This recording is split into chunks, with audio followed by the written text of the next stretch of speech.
This is a virtual meeting of the Wellfleet Selectboard, working meeting on Tuesday, November 4th, 2025. The time is now 6 p.m. And we will not be taking public comments or announcements at this meeting. So we'll get right into the school regionalization issue. Before we do, I just want to mention that hopefully the administrator from the Barnstable County Human Rights Advisory Committee will join us during that portion of the meeting. She may or may not, but I did have a conversation with her today. So that will, who wants to start off? Karis, would that be you? Brian has his hand up. Just so it's clear to everybody, it's not regionalization. This is amend the existing regional school agreement. Right. And it's not related to the ongoing study that's being conducted of the elementary schools. Correct. This is just for the existing Nauset Regional School District, which is Brewster, Eastham, Orleans, Wellfleet for 6 through 12. Right. Okay. So thank you all for rescheduling. I wanted to spend our time today talking about the comments that Brewster, Eastham, and Orleans submitted, which I think Tom circulated to you after our last meeting, and then Rebecca circulated again this afternoon. They actually did quite a nice job of laying out their version of the agreement with they did some red line and some not red line. I'm not entirely sure what their approach was there, but then they put together sort of a guide with their summary, and then they put together a checklist that relates to the DESI legal requirements that they were making their comments based on. And I have to say, overall, I did not think that their comments were bad. I thought they were actually quite good. Many of them, some of them, there are definitely some issues that Wellfleet will want to think about specifically. And I want to go through and walk you through those tonight.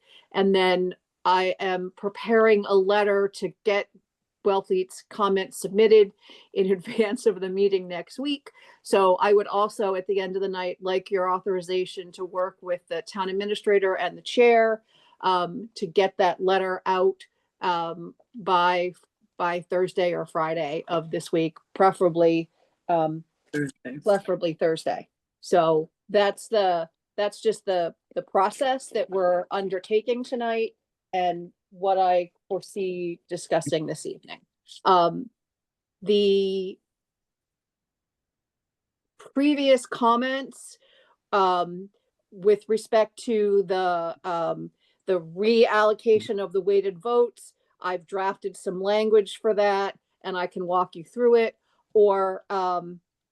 And then we had talked about a different time period for budget review, but I want you to take a look at what is in this document now. And there's some things where I think we're closer to where we want to be. And then there's some things that need some more information. So let's go through what's called the Nauset Regional Agreement comments submitted by Brewster, Orleans, and Eastham, dated September 2025.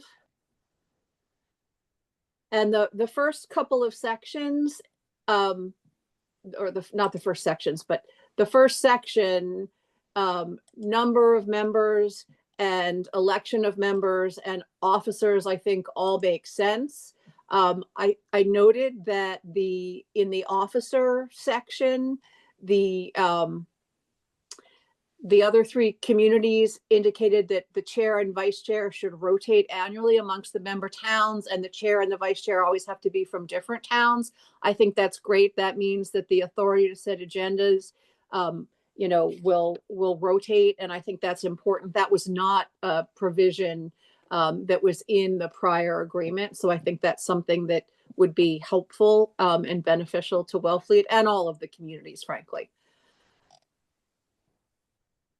with respect to voting and the weighted voting, what I propose is that in the section that is section 4, and it's part, let me just get to the right section here, 4F, voting, and it's, there's A, and I would suggest adding a new B, part 1, and this is related to the conversation we had last time, which would say something like, provided, however, that should any representative of a member town be absent or otherwise not available to vote, the weights of the other members, representative members, shall shift so that the weighted value of the votes cast by a member municipality is as if no member representative was absent. And then as a C, that this shift shall not apply to the determination of a quorum, and that as a part B, part 1, 2, and 3, part 3, attendance of the representatives must still be recorded. So I don't want it to be in absence of, I don't want it to be used to somehow, have 3 folks there and let there be a quorum. And also, you still have to account for who is at the meeting. And I see some hands up, so I'll stop there. Can we have this up on the screen? Because voting is in section 1, F. Yes. Not 4F. It's in section, I'm sorry, you're right. It's in section 1F. You're correct. You did say F. F1, and it's in 1F1. You are correct. I apologize for that. Okay, so if we can just put it up on the screen so that everybody can follow along, that would be highly appreciated. I only have it in my handwritten scribble at the moment. I don't have it typed out, but I will send it around. Well, just the draft agreement, so that there's a, Rebecca Okay. can put up the draft agreement. Okay, Rebecca, can you put that up? The document that's called September 2025 revised Nauset Regional School District, Brewster, Orleans, and Eastham comments. Unfortunately, I am doing this on a separate screen from my computer. Otherwise, I would put it up. I can't. Yep, give me 1 sec. Thank you. And if you scroll to page 2 of the PDF.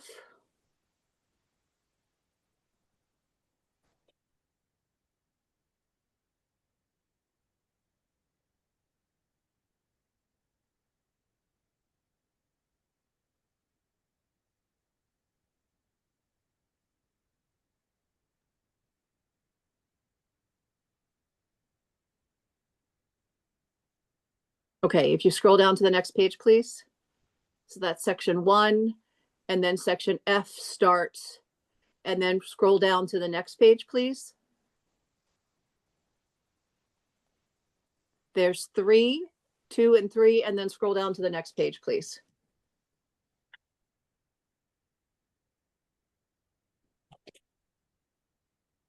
Hang on, go up 1. Is there any way we could make that bigger?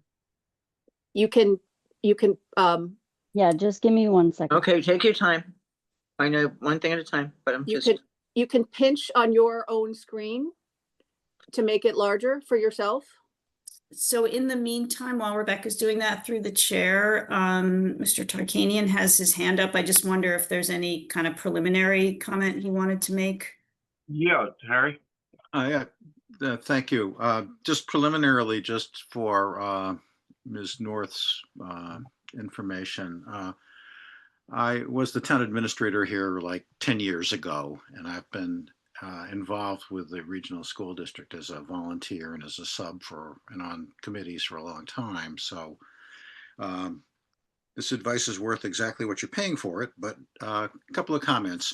I just noted that in Part 1, Section C, vacancies, it speaks to the removal of a member but it doesn't reference any procedure. So I assume that that's left for each community to determine on its own how they want to handle that.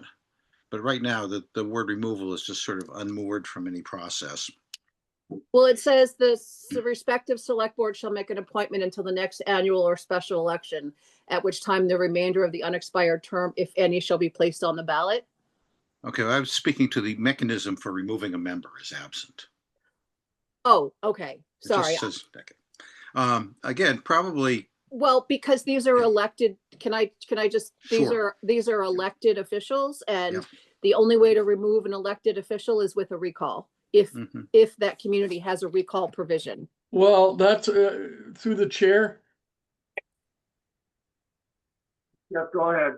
The town recently, did we pass a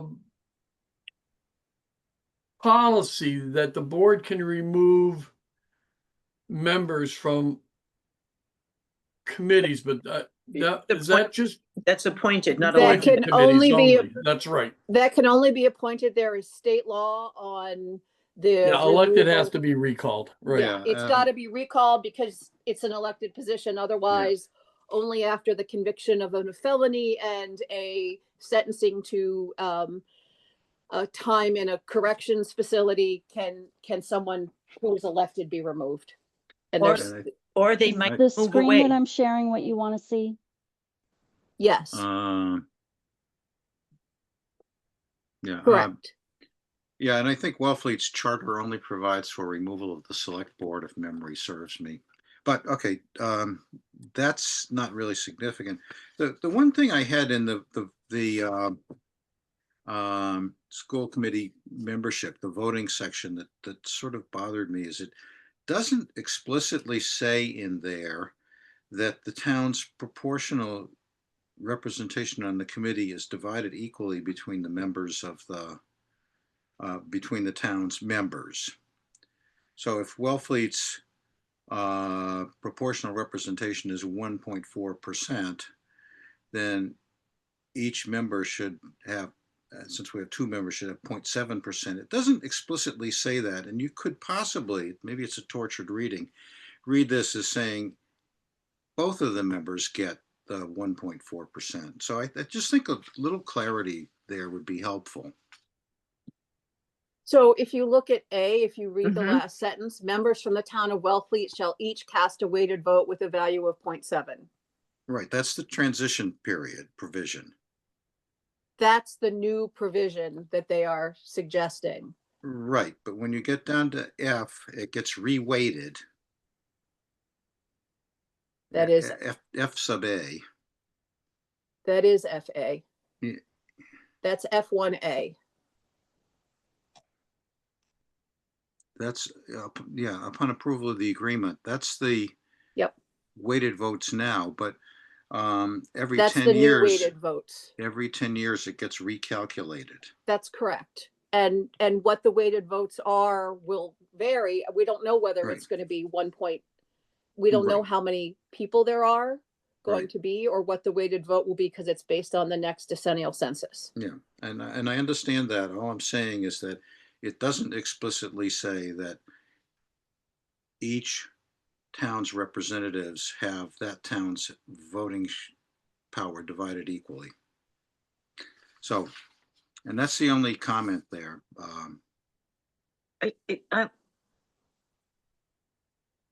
I feel that it does, Harry, if I may Okay, okay, say, upon the approval of this, the weighted votes for members of the district shall be as follows. yeah, Members from the town of Brewster shall each have a weighted vote of 1.0. yep, Members of the town of Eastham shall have a value of 1.1. And members from the town of will each have a weighted vote of 0.8, and members of, so it goes down, each of those, so they get 2 points. but Eastham right. gets 2.1 or 2.2, 2.2. and then Yeah. Orleans gets 1.6, and we get 1.4. My concern is with the language of the paragraph immediately above it. It's just not very clear.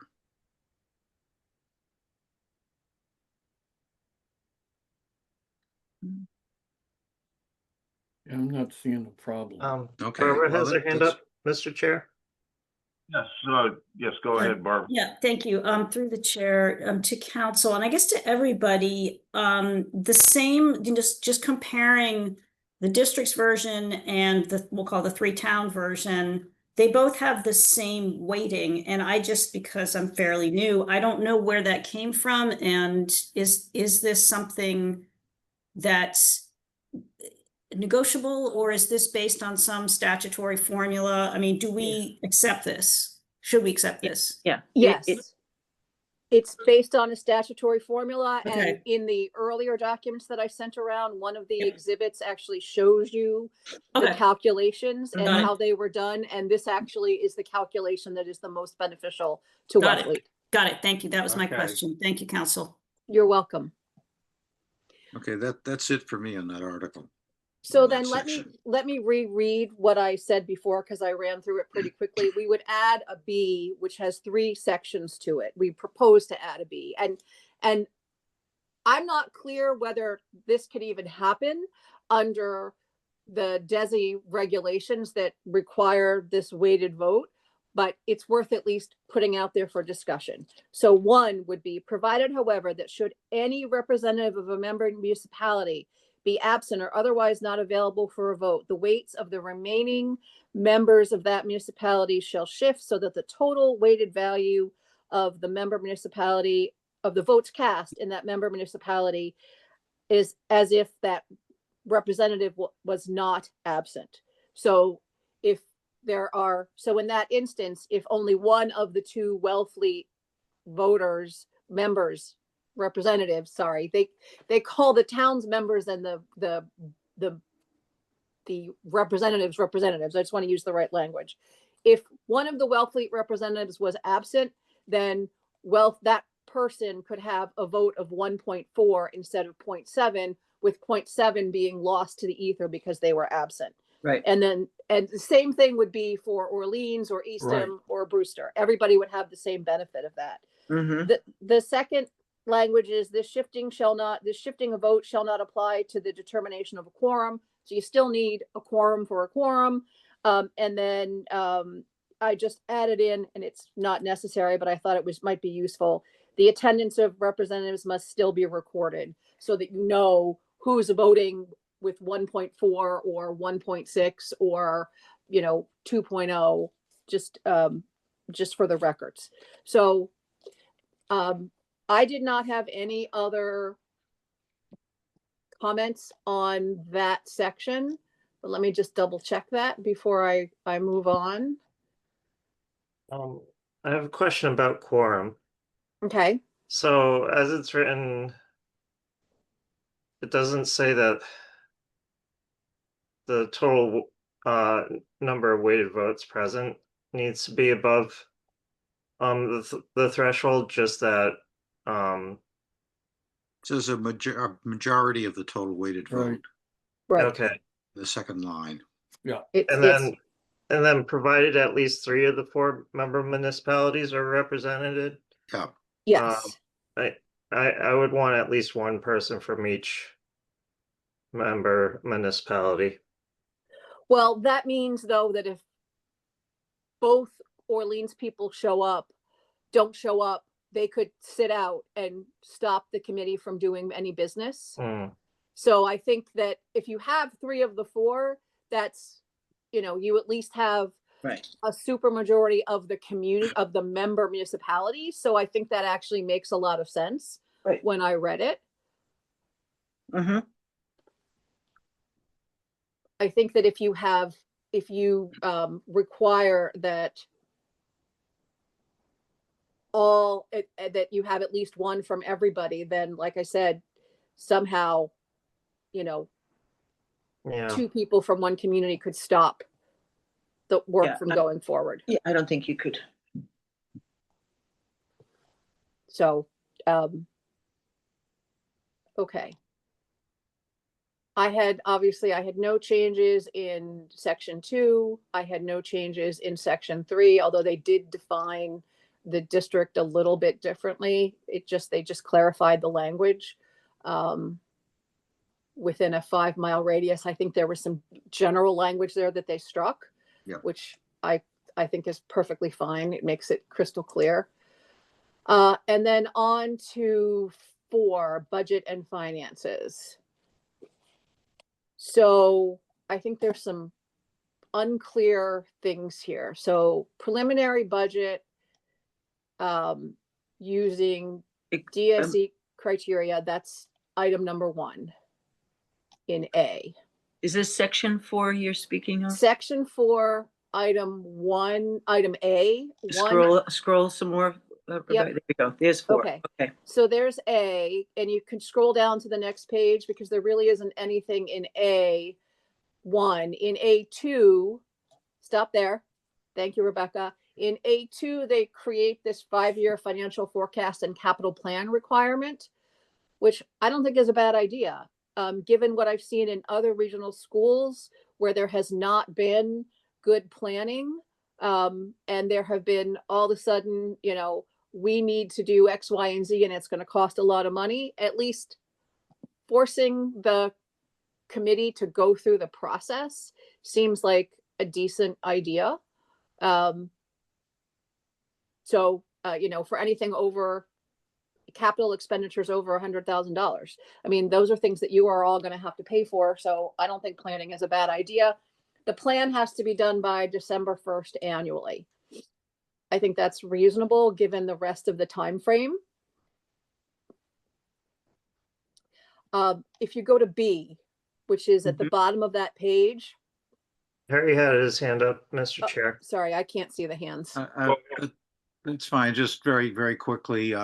This district kind of drifted without a capital plan for a long time, and they finally did one about 15 years ago and discovered they couldn't pay for it. So I think this is a necessary and appropriate discipline. Yeah, good. I'm glad to hear that. Considering the expenses involved, would it make sense to even ask for a longer period of time than 5? Like the reconstruction was a long process to get there.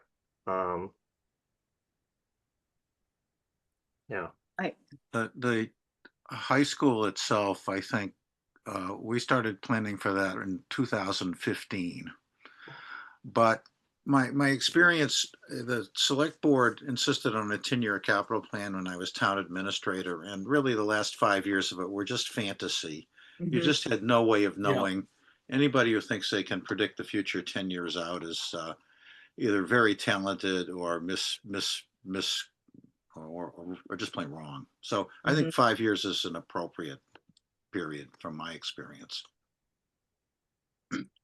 Yeah, I would say anything beyond 3 to 5, I agree. It gets really speculative. Yeah. In B, communication to member towns. If you budget review and preparations, preliminary budget goes out by January 15. I think given sort of December 1st for the 5-year forecast, and then you can scroll to the next page, please, Rebecca.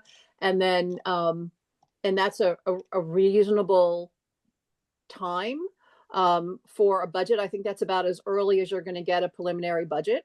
And I think that's earlier than we had originally been discussing.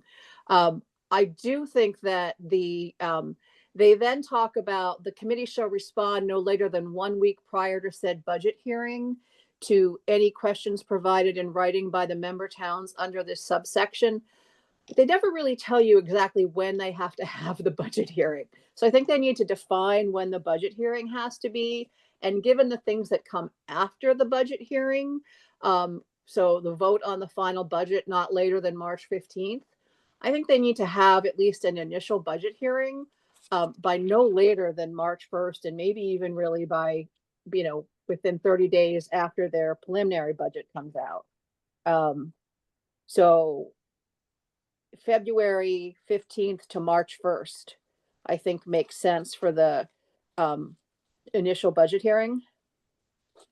And That was something we were Yep. talking about, that we sometimes don't get the budget till like 2 weeks before town meeting. 3 weeks before town meeting. It doesn't give us a lot of chance to do any negotiations with the school committee. right, right. So, I mean, it's only a preliminary budget at this point, but so they then have to hold a public hearing, and then they have to vote on the final budget by March 15th, which I think, again, is a reasonable period of time to give you all time to get your warrants together and to get ready for Springtown meeting. I think that's probably the earliest you're going to get it, but I'd be curious what you think about those dates.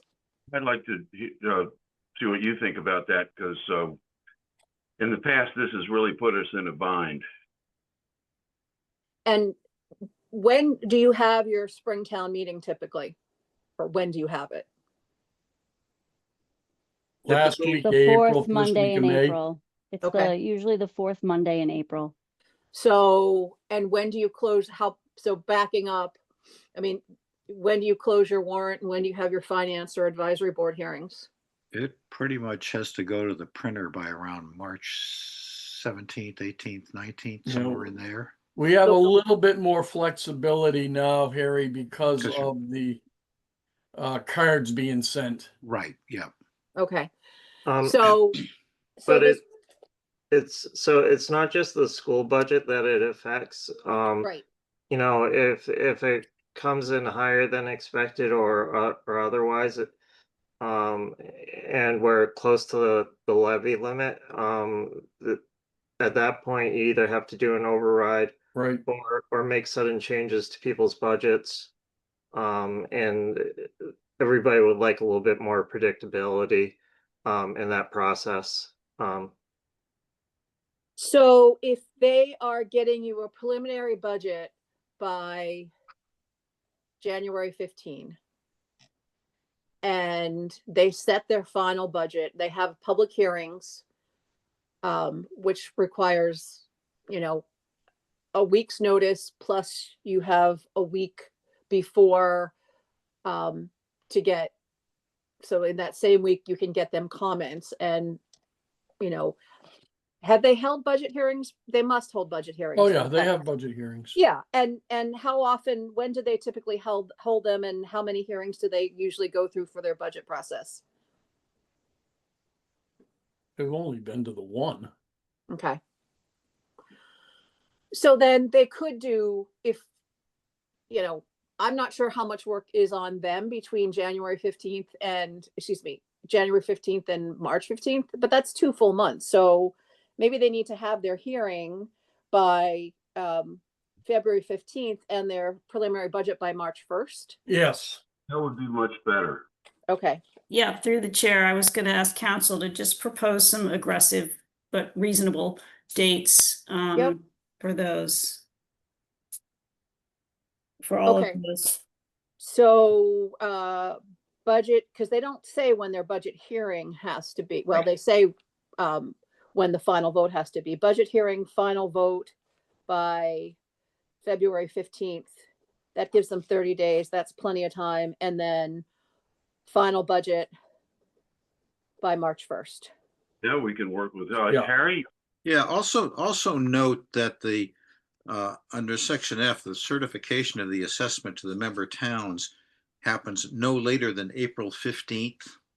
And And at that point, the warrant's already left the building. well, no, I understand that, Yeah. but under the general laws, they have until April 30th to actually get that finalist, that certification to you. Mhm. So we can ask for it sooner. Yeah, through the chair, why don't I suggest to my colleagues, why don't we ask for it? And I mean, we're asking the district, so. Yep, why don't we ask So April Yeah, 1st? and if it doesn't, if they come back and say no, that would be my suggestion to my colleagues. Okay. That Yeah. works. I don't have a problem with that. Be fresh in my mind what happened a couple of years back when we had a major a major warrant article, a spending article that we ended up having to postpone town meeting until after the town election. And it really threw a wrench in the works because budget coming in late. Yep. Okay. So then, on, Again, let's see, hold on. There was a comment I wanted to make about G. We go down to G. Yep, go down to G, please. Just note that to approve the final budget, 2/3 of the member towns must vote at their town meetings to appropriate the amount assessed to them. Keep going down to G, A, B, C, D, E, F, G. Here we are. Approval. Which is 2/3 is actually 3 out of 4. Mm-hmm. So just FYI, 2/3 is always a 3/4 vote with this, obviously, because of the number of member communities. But who knows? Maybe there'll be 2 new districts. So then in H, then I think that the amendment date, they can propose an amendment to their previously approved budget, which this doesn't make any sense because the budget wasn't approved by March 15th. But I think we should, they had this budget approval as of March 15. I think that we should ask for an amendment by March 1st, which is the same day as the approval of the final budget. fine. So thinking of this, so the amended budget would have to be approved by town meeting, or if it's, is the language still in there? If it's that basically it has to be less than what was approved, because I don't know, there could be reasons why they might need to amend a budget during the course of a fiscal year. Yes, that's true. And what they said is if an amendment to a previously approved budget doesn't increase the amount or reduces or leaves unchanged the assessment for every member town, and this is in, sorry, would you scroll down please to page 8? So scroll down one more to H3. 3. Right, Yeah, 3. The H3. top of 3, H3. Then, or leaves the assessment unchanged, the amendment shall not require approval by the town meetings of the member towns and shall be effective upon a supermajority vote of the committee. Sure, but I'm just trying to think practically. You know, the funding landscape for education is Changing rapidly. yes. And there could conceivably be a situation that could arise where they might need to go to the member towns and ask for additional funds for a fiscal year. Obviously, that's best avoided.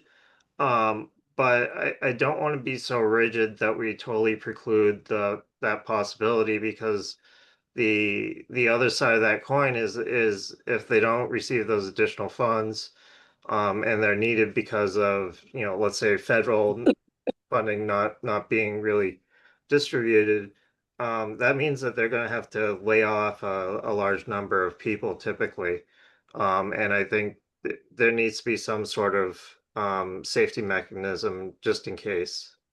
So if you scroll back up to page 7 in H1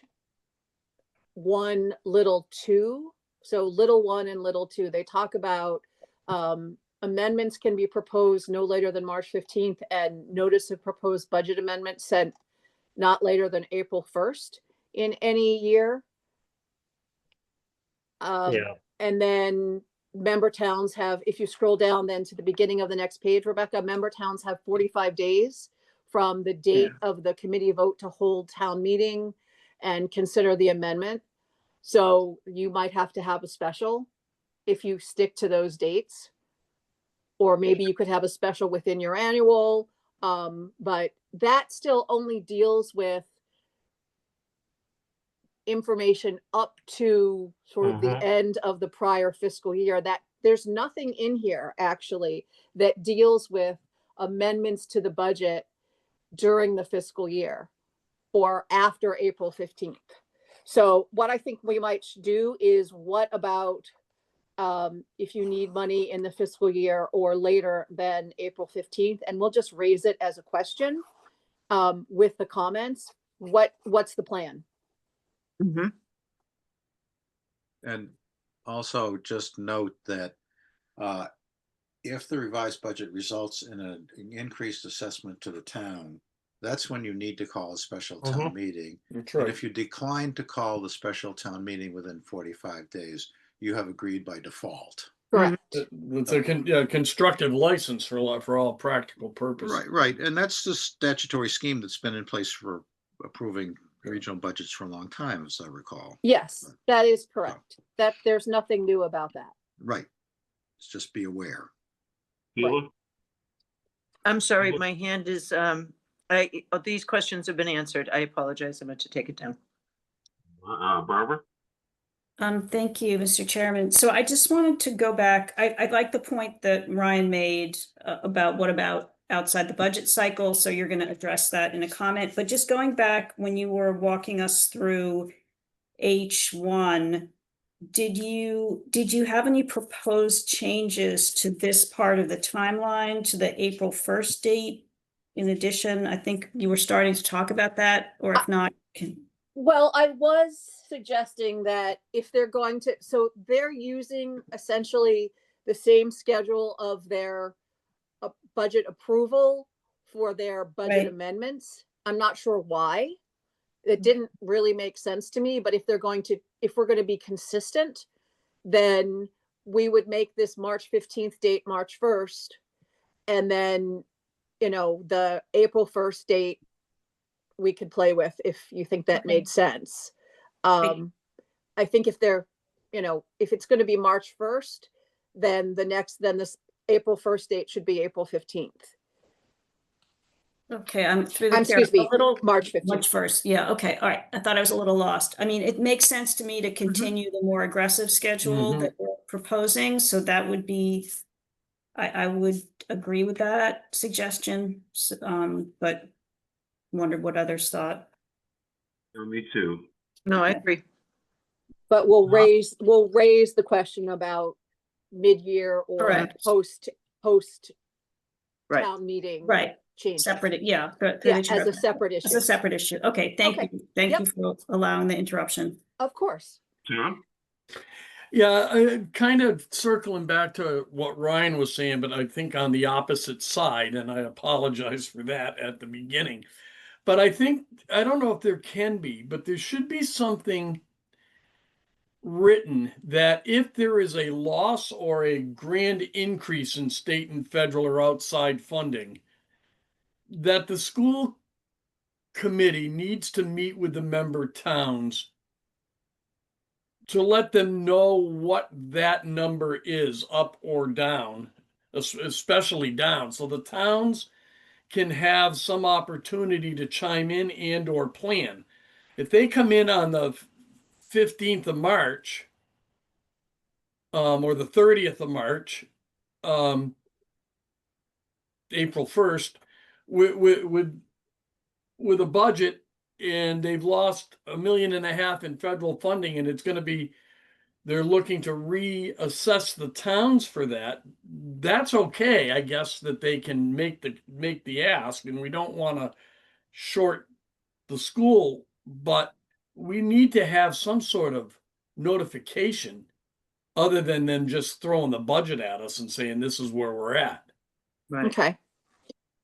So why don't we follow the schedule? And I can see sort of two schedules. Here's the schedule for the budget approval, and here's the schedule, maybe a week later or 2 weeks offset for changes to the preliminary budget. If you think you're gonna have changes to your preliminary budget, you need to actually not just give us the budget changes, but you need to have another public hearing. Maybe that's really what we need to have. Yeah.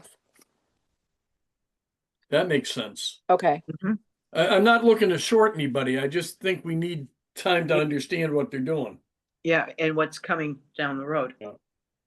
Right. And then you also get, and that's with the 1 week public notice and the towns get 1 week ahead of time to submit written questions. And so, remember that that's something it's going to be on you guys to pull together.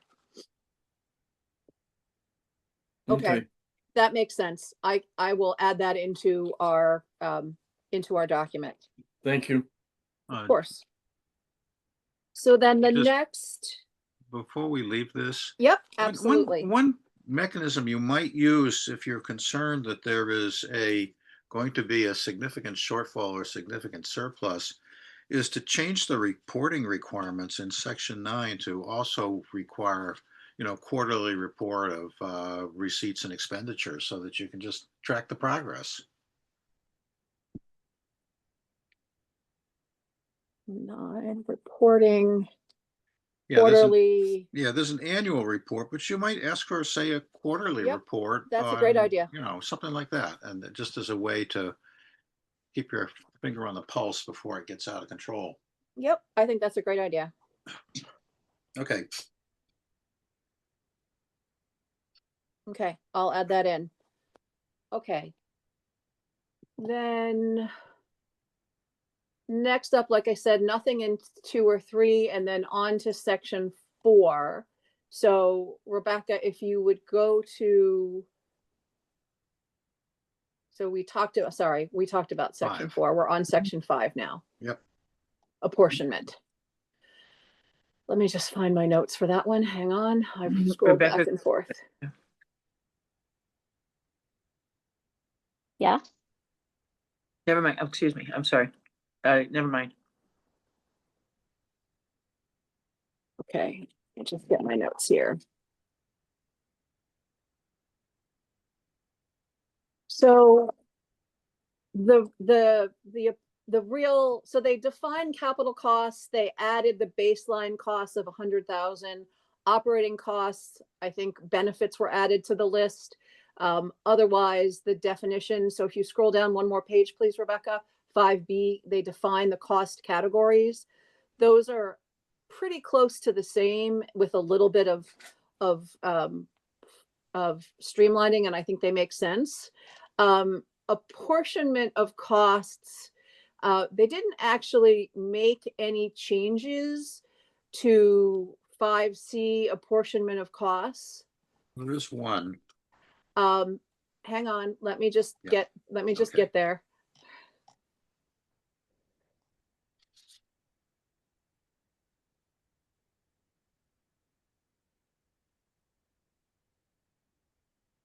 So in order to use the alternative assessment method, all the towns have to approve that, which is Yeah. different than in the past. I think that's in 2A little 2.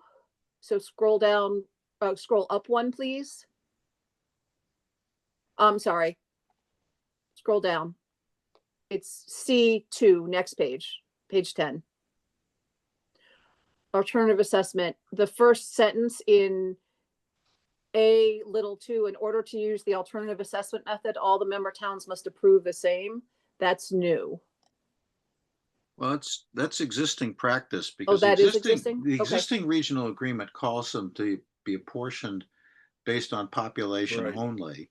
Right. And then the state changed the formula, and the district's response was to give the towns an opportunity to vote every year to use the percentage formula. Okay.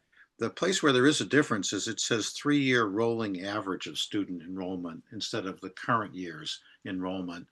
And that's probably a good thing because it sort of It is. smooths things out a bit. Yep. That's where this whole thing originally started, was just that one little Yep. change. Yeah, Yeah, Mr. and- Lombardi got hit hard down in Brewster a couple of years in a row, so. Well, yeah, we've And been Harry, hit. we had previously talked about that, so that's why I'm not pulling it out as something new. Everyone agreed that was a good idea. Yep. So, yes, that's what the district proposed. So everybody seems to be on board. That's certainly fine. Okay, great. Sorry, I cut somebody off. I think that was you, Tom. No, I'm good. Okay. Section 6, Transportation, no changes. Mhm. Section 7, admission of additional towns. Note that so go to page 12, please, Rebecca. Yep, there you're right there. A new member town may only be admitted on July 1st of a new fiscal year, and only if the amendment has been approved on or before the preceding December 31st by 2/3 of the member towns and the commissioner, or it can be deferred. So that, I believe, let me just double check. Yeah, it used to be all member towns, and that's been reduced to 2/3, which is really Yeah. 3/4. That's an interesting question for Wellfleet. If it was everybody, then you could have essentially vetoed it. Any one community could veto it. If it's 2/3, which means 3/4, now Wellfleet can be opposed to it, but the other 3 can approve it. Now, I would think that there aren't a lot of instances where you wouldn't want another community to help manage the costs of this district, but that also comes with, the risks of, the students that district brings and the financial wherewithal of that district as well. So that's all. I just wanted to highlight that for you all. I don't think it's a crazy change. And again, but it does change Wellfleet's power with respect to admission of additional towns. Yeah. there's- Through the chair, it's Yeah. Barbara. Yeah, so I noticed that too, that the district version is approval of all members and 3 towns version is 2/3. And I guess, is it worth thinking, why do the 3 towns want to change it to 2/3? What are they thinking? Well, they're thinking that they could agree to bring somebody in if Wellfleet doesn't, Okay. But then again, any one of them who didn't want it in the past could have vetoed it. So this Okay. does, and this does in effect take away Wellfleet's veto over admission of new members. And I don't know if that's been something you've dealt with in the past or not. I think so. No, through the chair, like, I don't have a strong feeling about this. But I was just curious, so And- I don't have any and- further I think it comment. should be And 100%. as a practical matter, the towns abutting Orleans and Brewster are in a regional school district, and then beyond that is Dennis Yarmouth, another regional school district. So probably the candidates would be Truro and Provincetown for Right. admission. Other comment in section C of that Oh, provision on admission of additional towns. Are we at that point yet? We can go there, yes. We just spent $160 million building a new high school. And this language talks about the admitted town paying at least half of its proportionate share of the funded indebtedness. Right. And there's a big number out there because, this wouldn't matter in most normal years, but right now for the next 40 years, yeah. we're going to be paying a roughly $160 million bond for the new high school.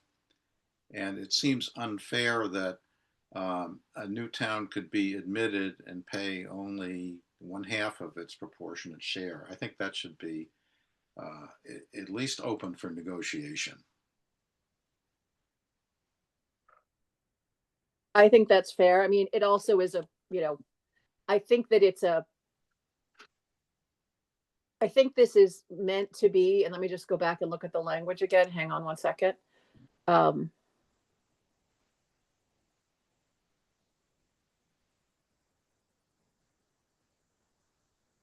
Of the retired. So going Right. forward, they have to pay their fair share. Right. It's the portions that have been retired in the previous 5 years. Sure. And I guess the question is, would you rather have, it becomes a balance, right? Would you rather have someone taking a full share of the indebtedness for the next 20, 25, 30, 35 years and have them pay less to get in the door, because that in the door payment might be prohibitive for the community. And they've received no service. Right. They haven't benefited from the new school. Not yet. I mean, they will benefit Okay, for it, right. right? So Tom, that raises a really good question under the municipal finance laws. Can they even pay Yeah. that in advance because they haven't received any service for what they're paying Yeah. for? So, And also note the comment in the summary expresses some concern about some vagueness here too. yeah, right. Okay, that's all I have on that. If I could go back through the chair, Yes, go ahead. I really believe that this should not be a 2/3 to let other folks in. Even if it's all agreed to, I just think all the towns have to opt in. Okay. But the board may not have that opinion. That's my Yeah. opinion. So Yeah, no, what do the board members think about that? I've heard either I don't really care or either way. Yeah, I mean, through the chair, just thinking about it again, I mean, for some reason, the three other towns want it to be 2/3, and Tom's comment just makes me think maybe we do want all of them, all of us. we're lean either towards equal Tom. partners or we're not. Yeah, I lean towards Tom's. I'd be fine with the 2/3, and just Okay. for everybody's reference, Brewster was not an original member of the Nauset district. Right. But they're going forward, the middle school is also in need of some pretty substantive maintenance. So So are our elementary schools. Mhm. yeah, the elementary schools are different though, because Yeah, they're right. it's still administered kind of individually by the towns as opposed to by the region, at least in terms of funding. Right.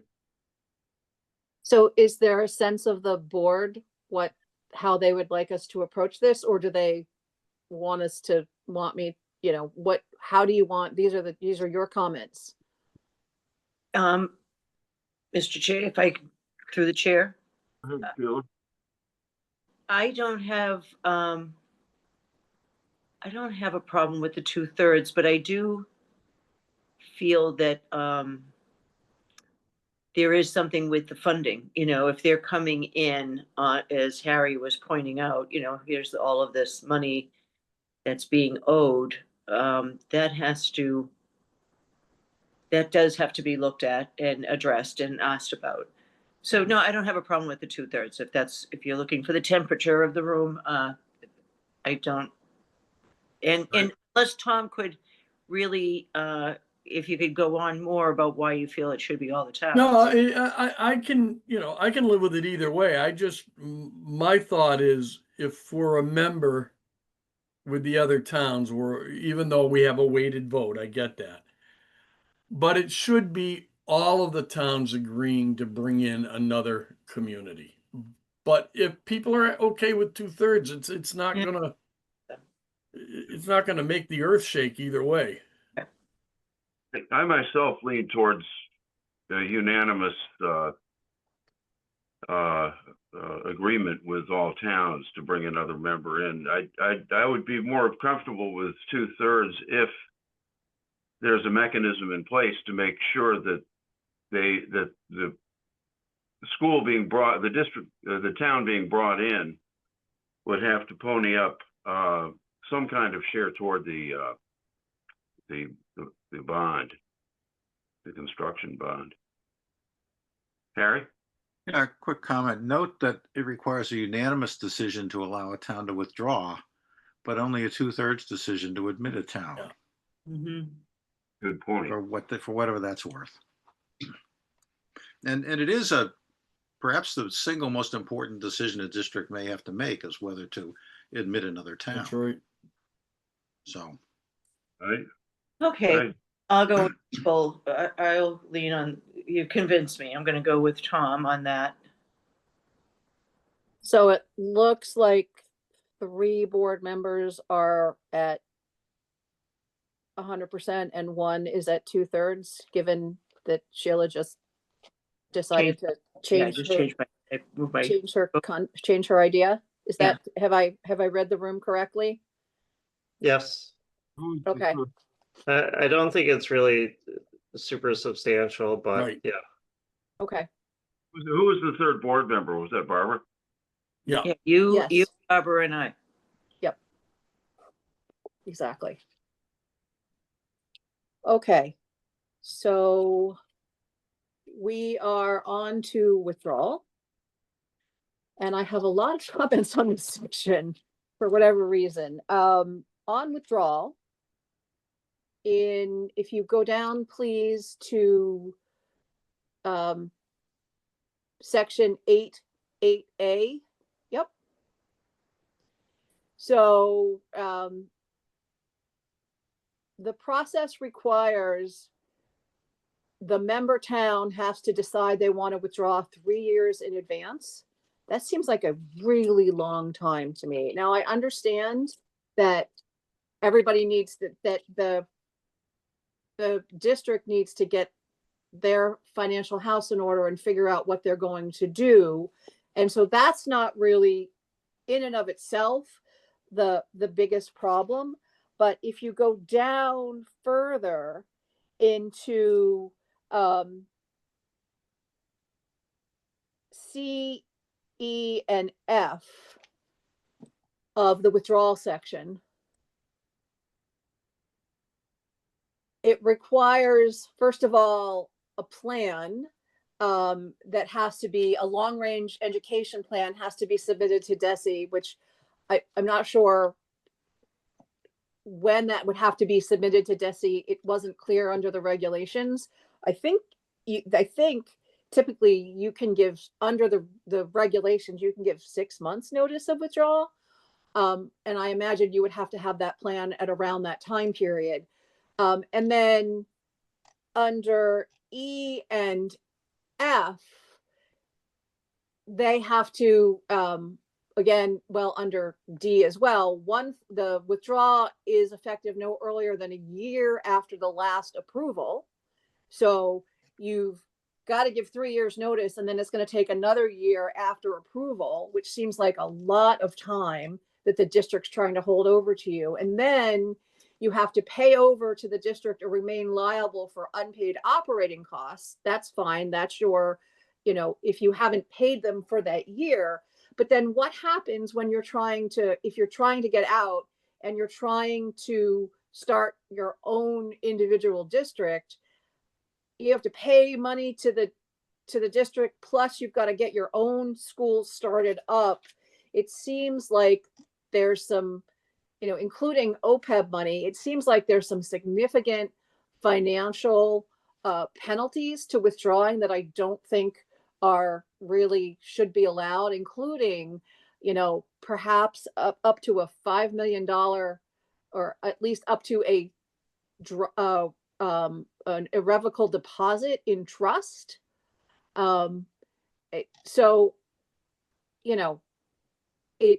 it seems like there's some real barriers here that I don't know that any of these new changes should be agreed upon, because you never know when you might need to get out and you might want to go on your own. And I want you to have flexibility to do that. It's not going to be easy. There's going to be financial, entanglement that is going to have to get unwound and untangled. But it seems like that this is really a hammer to try to keep communities from leaving. I have a question in connection with that. The town wants to leave. Well, we were discussing earlier the liability a town incurs toward the construction bond. Right. What happens to that? Look at E2. E2, okay. They continue to be on the hook. And actually, as I read this section, it's basically a virtual impossibility for a town to withdraw. Yeah. There's just too much upfront costs. I just don't see how it would be financially feasible for a town to do this and to build and open a new high school or middle school or both. Yeah, I mean, it becomes really, really challenging. Barbara, you have your hand up? Oh, yeah. Thank you, Mr. Chairman. Yeah, so this is a question partly for council, but partly for the board. And Tom and Harry, I mean, do we think of ourselves as a community that might want to withdraw, or do we think of ourselves as a community that wants to make it difficult for other communities to withdraw? I just don't know how to think about this. And then the other question, which is more for council, you know, the 3 towns had a lot of comments and questions regarding this section, and I just wondered what you thought of their comments. So in either order, thanks. I think that their questions were good questions, and I had some of the same questions. I thought it was interesting, though, that they didn't have any questions for E2, which is about because that's, I think, as Harry pointed out, one of the biggest questions. What about the bonding liability?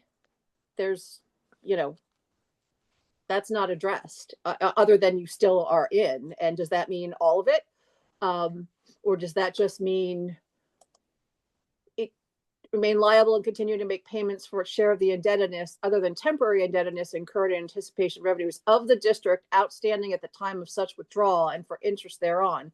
So if you've paid, the bond is halfway paid, you withdraw and you're still responsible for the other half of the bond, that's just seems crazy. And again, as a matter of municipal finance, how can you pay for something that you're not making use of? Would Desi approve this? Who knows? I don't know. I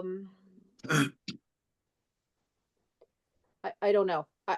I don't know how the DLS would ever say that this is copacetic. So Yeah. So and then I think it's really more of a question for the board. Are you a community that wants to, you're bought in and you're staying, and or you know, and you want to make it difficult for others to leave, or you want to have flexibility? What's your preference? I don't see there's any chance of Wellfleet ever leaving the district. You would need a school population significantly larger than what even we've had historically. What is your school population? I'm just curious. A I'd have little to over look. 200. There's 82 that have been confirmed for The the elementary. census that we just got from Desi, and I believe it was 113 or 114 at the other schools, the middle and the high school. Your entire school population is 200 from K through 12? About that, yep. That sounds Wow. right. Yeah, you're not going out on your own. Right. No, that's not, I mean, I live in Hull and we have, 70, 50, 60 kids graduating from a class, and, Yeah. and they're really struggling with being on their own. So yeah. Yeah. It's a great school in Hull, though. It is. We spent a lot of money on it, and I'm good with that. Just so you know, I don't have kids, but I'm good with paying for education. Good for you. I think it's important. I think it's really important. Harry, you had but- your hand up? Sorry. You had your hand up, Harry? Yeah, I was just going to express my own thought that I didn't see any practical way where the Wellfleet could build its own school system. No, I don't either. Not with the population we have. So I think on this section, I think we just comment that the terms are potentially legally questionable. And we'd like some further clarification Barbara? on the bonding liability and whether this is actually allowable under municipal finance laws. Yeah, through the chair. Thank you. Yeah, I was just going to say that sounds like a good approach, what council is suggesting. Mhm. Great. Okay, we are getting to the end of most of the things I wanted to talk about. Anything else on this section, or we'll move on to section 9, amendments?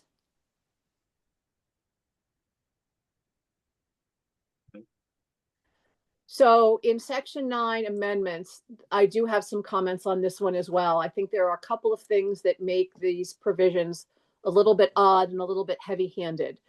First of all, in 9B, they add 2 new methods of petitioning to withdraw by select board of 2-member towns vote, or by the town meeting vote of 2-member towns. So if you look at 9B 2 and 3. 2 and 3, correct. Mhm. 1 and 4 already existed. And again, in and of themselves, that's not necessarily the worst thing in the world to have, although why isn't this a majority? This is not a majority. This is just a proposal for amendment. This is an amendment. The amendments have to be done by, have to be voted by a 2/3 vote of the member towns and approval by the commissioner. So this is just to put the concept up and to start talking about it. So you end up in sort of where we are, another process like this potentially. But the thing that's interesting is that in C, in D, the proposal then to whatever the proposal is that's being put before the town meetings of the member communities then get described by the committee. The amendment is prepared by the committee, regardless of whether it's the committee's vote or the petitioner's vote or the select board's vote or the town meeting vote. And I think that's wrong. I think that the description shall be prepared. Actually, if you do it like a ballot question, it should be, an even-handed petition prepared by council or by somebody without an interest in as to what the effect is and what the actual issue is. And I think the actual question should be provided. Now, it does say nothing limits the discretion of the select board to put the question on the warrant, but I think that the article should be prepared, and it should be the same in every community by somebody who doesn't have these interests like the committee.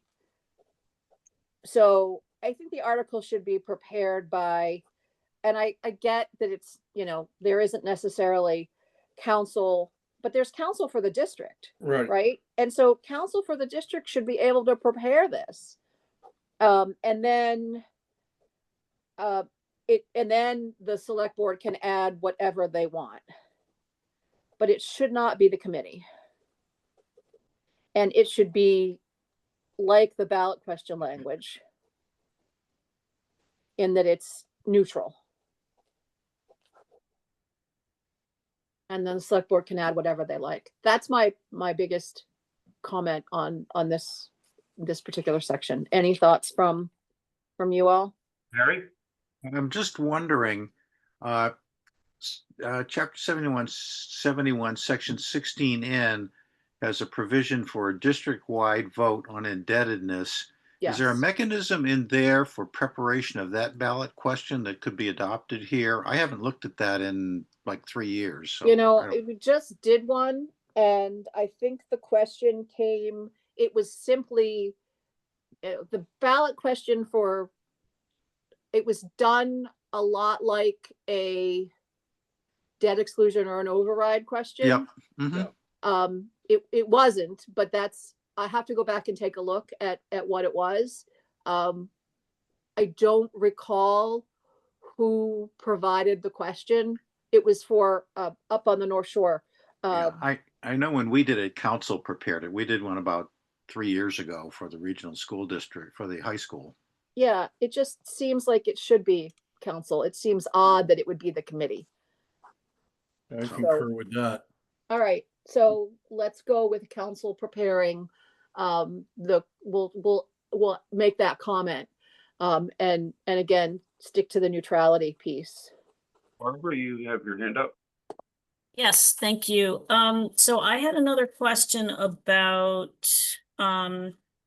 amendments, which is in D, it says the amendment shall take effect upon its acceptance by 2/3 of the member towns.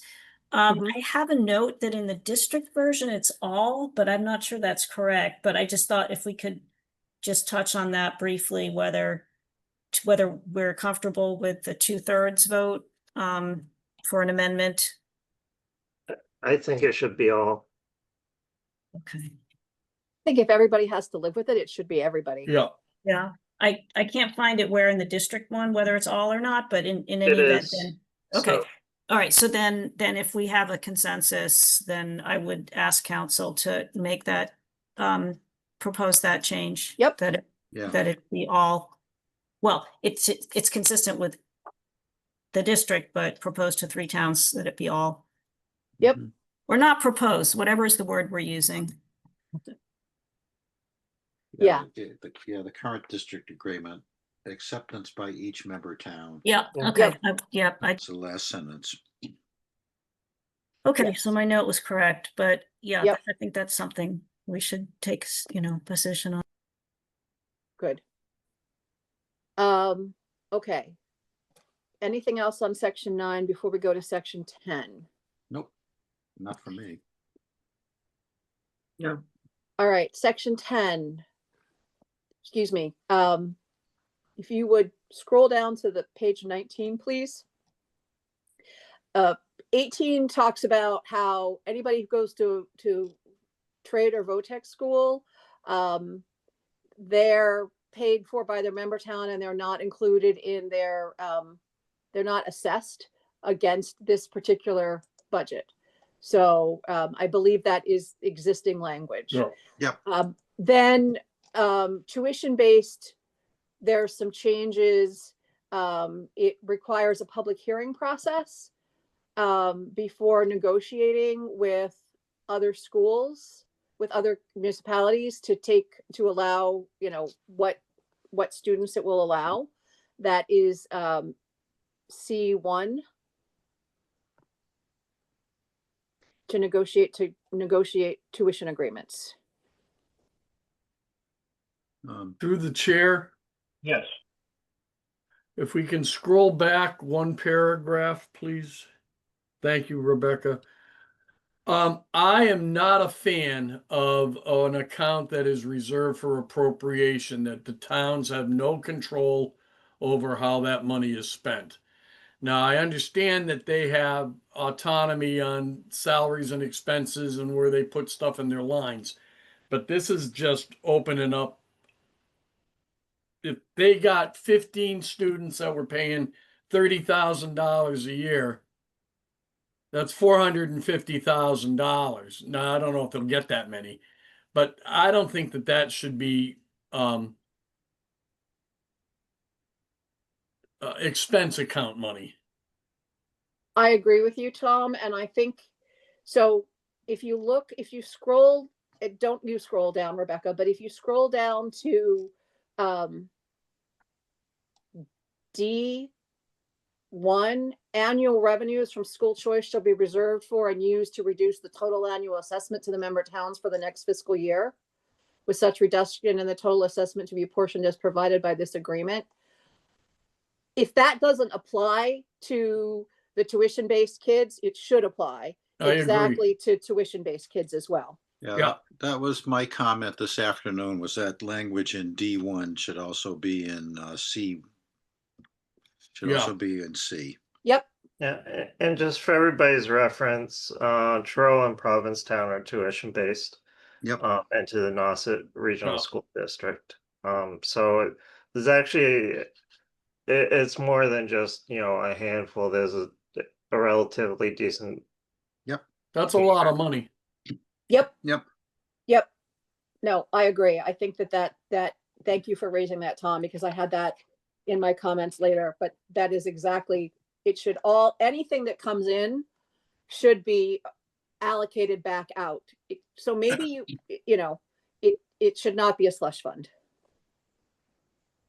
But I won't use the phrase slush fund, I promise. Hey, Harry, you've got your hand up. Oh, I'm sorry. It was that we should treat revenue from tuition-based students the same way this agreement proposes to treat revenue from school choice students. Okay, great. We are So, all in agreement on that. I'll raise it again when we get to D. Okay. Anything else on C? Then let's go to D.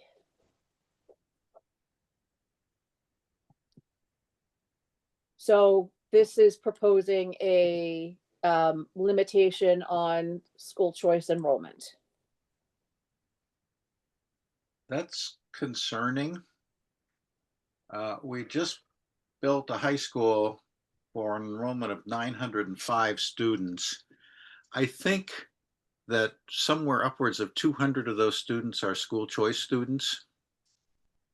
Okay. I think if we had just built it for the district alone, it would have been around 600 kids.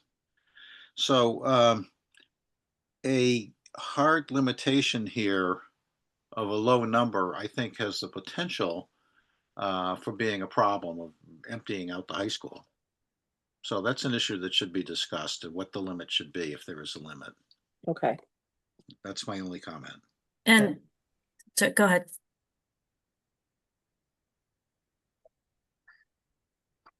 So I was just going to ask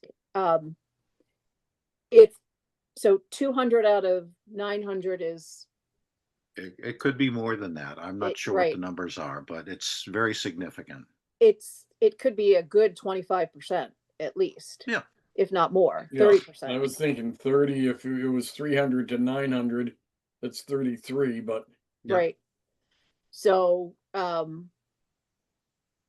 is there a line that the board wants to draw, or would you rather have a comment that says something like, given the capacity of the school at 905, and the current enrollment of the district at something like 2/3 of that, we think that, every seat possible should be filled, something like that. I mean, school Yeah. populations aren't increasing.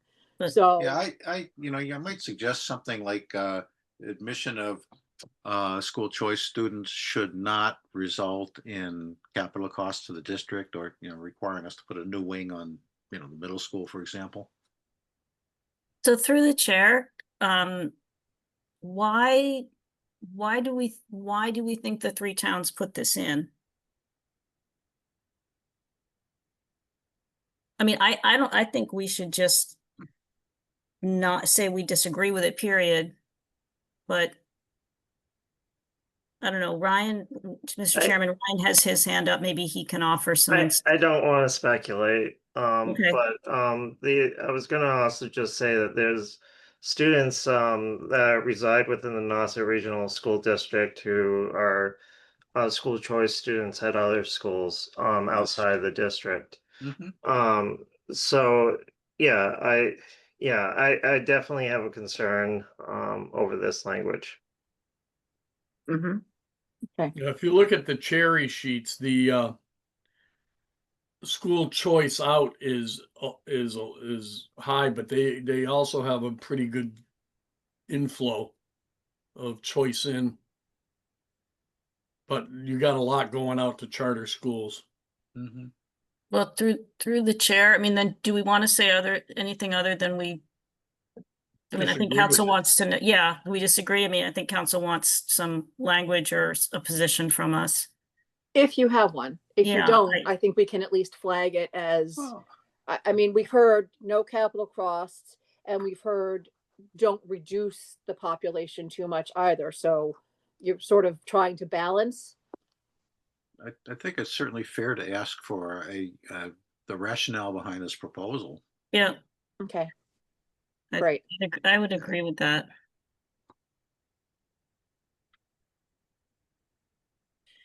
Those are the end of my comments. Barbara, you still got your hand up? Oh, no, just failure to lower hand. And then in special programs, this is a new section. It's interesting. It doesn't look like the three communities were fond of it.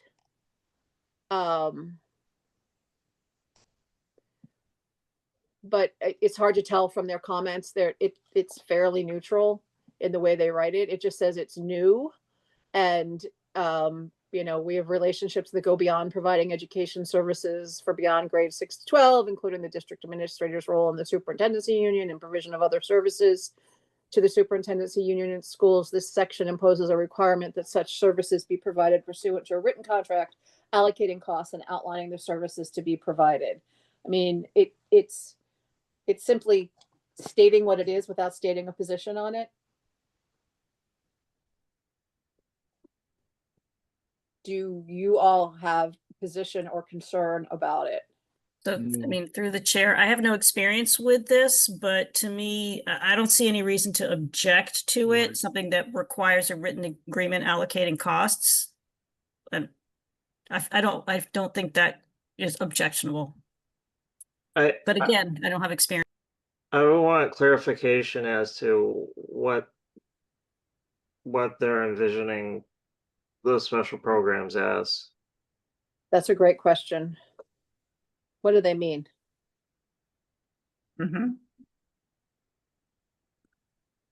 Because, NOS had a continuing education program. I don't think it was subsidized by the school district, but it did run through the school. I don't know if it's still happening. COVID kind of spiked it for 2 years. I'm not sure if they've restarted or not. By the way, I just want to this is an aside, but there's an attendee with a hand up. I did announce at the beginning of the meeting, and it's printed on the agenda, that there will not be public comments taken at the meeting. Yeah, this is a workshop. Because I think that person may have joined after the beginning, so I just wanted to make sure that they know. All right, thank you. Okay. Anything else on section 10?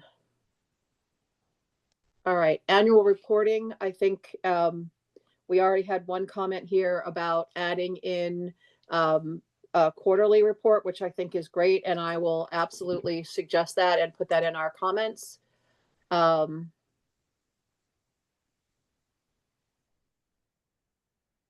Anything else here? I didn't have anything further, and I had nothing on the rest of it. Nor did Nope. I. Nope.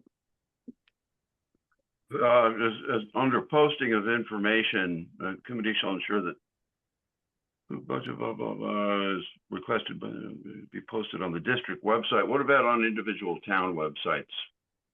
I don't know if they can control Yeah, individual town websites. They can provide it to be posted. Right. I think the towns ought to do that too. Yeah, I don't think it Right, includes it.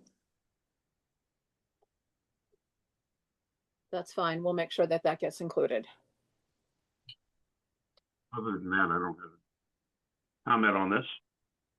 No, I think it's good to the end. Yeah, this has been really helpful. So I'm going to take all of these notes and comments and prepare a letter, which I will intend to send to Tom and the chair by the end of the day tomorrow. Might be later in the day, but by the end of the day tomorrow. Okay. It'll take me a little while to just sort through this and make sure it's clear and makes sense. And then ask you all to take a look at it. So can I have authority from the board to have Tom and the chair sign off on this comment letter so that we can get it out by the end of the week for the meeting next week? So, Mr. Chairman, I move to direct town council to prepare a letter incorporating our comments as made in tonight's meeting, and to authorize the town administrator and the chair to have that letter sent to the 3 towns in the district. Would that be town council or special town council? Or? Good point. Special town council, thank you. Yes, thank you. Second. Tom, did I miss something? Okay. No, I was kind of thinking we might want to get it. I'm fine with this. I'll just leave my comments to myself. It's okay. You can call me tomorrow, Tom, if you want to tell me your. No, comment. my thought was, Ryan's really good at this stuff. And I just wanted him to review it That's fine. It's Okay. not a on quorum behalf of the board. board. If you want to send if it that to, was all right. I don't have a problem with that. If Ryan's willing to take a look at it as well. Okay, then I'll amend my motion to include subject to review by member Ryan Curley. We have a second. Second. We'll call vote on the amendment. Is Ryan okay with that? Yeah, I'm okay with it. Just let me, if somebody could text me when it gets sent out. Yep. So I know to look at it, because the turnaround time will be. I'll text you. Okay, roll call Thanks. vote. Barbara, I. Sheila, I. Ryan, I. John, aye. Passes 4-0 with 1 absence. And now I'll take a roll call vote on the motion. This motion as amended. Barbara, I. Sheila, I. Ryan, I. John, aye. Passes 4-0 with 1 absence. All right. Thank you all Mr. very Chairman, much. Thank you. Yeah. Thank Karis for being patient with us, Yes. and Harry for being willing to move very quickly. And I thank you very Happy much to for help, both your guys. input. Have No, a good very, one. it was good you were here, Harry. No, Thank this you. was a good one. I Yeah, feel this was good. very, very good about what we're submitting, and being able to represent you all at the meeting on the 13th. So thank you Excellent. all. Thanks. Thanks, Okay. folks. I will report after the 13th. Yeah. Take care. Okay. Good. Now we're on to board and committee appointments. The appointment of Jean Doré to the Human Rights Commission as liaison for the town of Wellfleet, or representative actually for the town of Wellfleet, to the Barnstable County Human Rights Advisory Commission. Mr. Chair? If I may? No.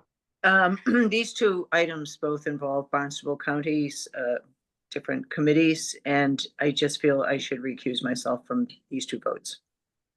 Just to be safe, on the safe side, because I recuse myself from anything that has Wellfleet on it on the county side. So I think I should probably follow suit. Okay, well, that still leaves us with a quorum, so. It does. I want to let you know that I don't know if you guys got the email that I sent to you guys about Jean Yeah. not being able to be here. Yes. She did come into the office and introduce herself. She's very lovely Lovely, woman. lovely she's gonna be- person. Yeah. I spoke with the commissioner today, and she also is very favorable toward this. She was going to try to attend this, but wasn't sure she'd be able to make it. And as far as I can tell, she has not. So, but I'm fine with proceeding with this.